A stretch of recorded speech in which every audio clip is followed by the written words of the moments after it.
Made it to our first stop, and it's at a provincial park.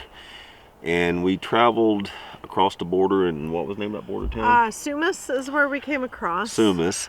And we are now sitting. This is, I'm going to try it, guys, sorry. Ski-hist or Sky-hist Provincial Park. So it was $23 Canadian. And if you needed to use the dump station, there's an extra $5 Canadian. So for basically around $18 or $19, we're going to stay overnight. We're only spending one night, and we don't need to dump our tanks. They were empty. And it was a really nice park. The park host told us that a lot of people coming in from the U.S. actually stay there. That's their first stop off. He also told me they accept both Canadian and American currency, but it is a little more expensive with the American. It's $23 a night Canadian, which works out to $16.50 something American, and then he said if we paid with American it would be $20. So yeah, still not bad. Not bad, but that is $4 basically. And it's $5 Canadian, excuse me, to dump. And as you can see, we're going through quite a bit of construction right now, so that's to be expected. Yeah, according to the milepost, there was, I guess, quite a bit of damage from a rock slide here. So they're doing a whole lot of work. Looks like rebuilding a bridge, and it's down to one lane, so, but I mean, we didn't have to wait too long. 10 I don't minutes think. maybe. But so far everything's awesome, going great, no issues with the rig per se. And we'll really? He jinxed it. I know. He jinxed it. Yeah, but the views are awesome. The first couple days of the trip, you're in a region that the Canadians call the Desert of Canada. And you'll see, if you look at the terrain, it does kind of look like a desert. You don't have the big evergreen trees, and it's more rock, and it's got a lot of shrubs.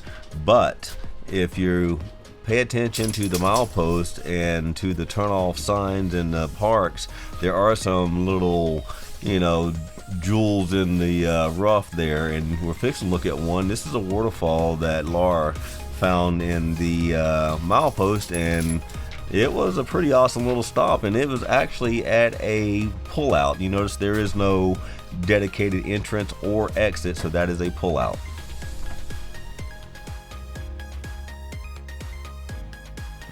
So this is the Bijou Falls. Cold. Looks like people are starting to put locks on the fence. It's actually a provincial park. It's a pullover.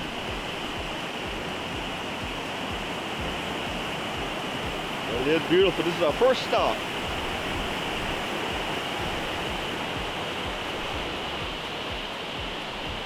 Like I said, people are leaving their locks on the fence. I don't know if that's tradition or not. That's kind of cool.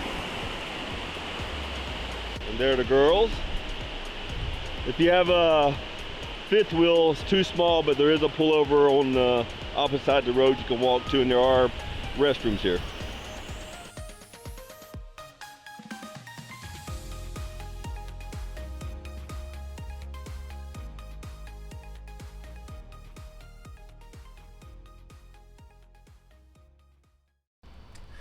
So here we're pulling into our first fuel stop, and you want to be aware of the height and your length of your rig setup, because a lot of the Canadian fuel stops, they don't have a whole lot of room to navigate, and they're not really like the American fill-up stations. One thing, and we got this from the Hanks, I don't know if you ever watched them, but thanks Hanks, they have what's called master fuel, and you always want to use master fuel in your tow vehicle. You don't want to use the other type, because that would be off-road fuel, and that's not a good thing.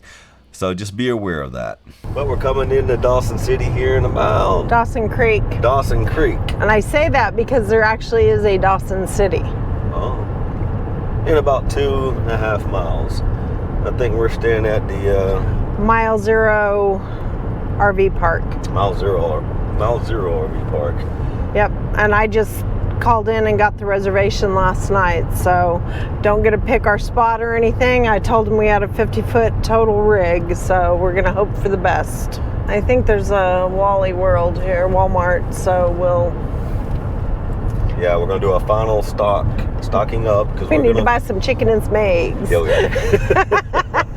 The girls miss it because we make their food. FYI, Mile Zero. Turn left on Mile Zero RV Park is 1.5 miles past Mile Zero. Yeah, so it's 1.5 mile RV park. Yeah. The roads have been pretty good up to this point. We have had maybe 1 or 2 rough patches. Maybe. And that all depends on if you catch them in time. Well, we are turning left on the famous Alaska Highway. Yep. Another milestone. All right. Noodles. And we're headed to, hopefully, where tonight? Somewhere close to Fort Nelson. This is a turnout. It's right before Fort Nelson. Fort Nelson. It does have garbage bins, but more importantly, it's got a concrete pad and leveled the rig minimally. Yep, and we have separation between the road and the pullout, so turnout, sorry. You'll know a turnout based off the fact that it has a dedicated entry point and a dedicated exit point. And a lot of times they're going to have bathrooms, definitely going to have places to get rid of your garbage and your waste. And if you're lucky enough to get a paved one, it's going to be fairly level. Just so look out for your turnouts if you're going to be staying overnight. Huh? Worried? Well, we slept in a parking lot, a rest area, and several Cracker Barrels. So. And we did how many miles a day, honey? A little less than 3. And so we're gonna try to do that tomorrow so that we can gain some days. Yep, and then in the prettier country. Stay longer the further we get. Yeah. So we gave ourselves 11 days to get from Dawson Creek to this Tote. Yeah, Toke. Alaska. Toke, Alaska. And FYI, the rig is filthy. Yeah. Filthy. I can't even see through the windows.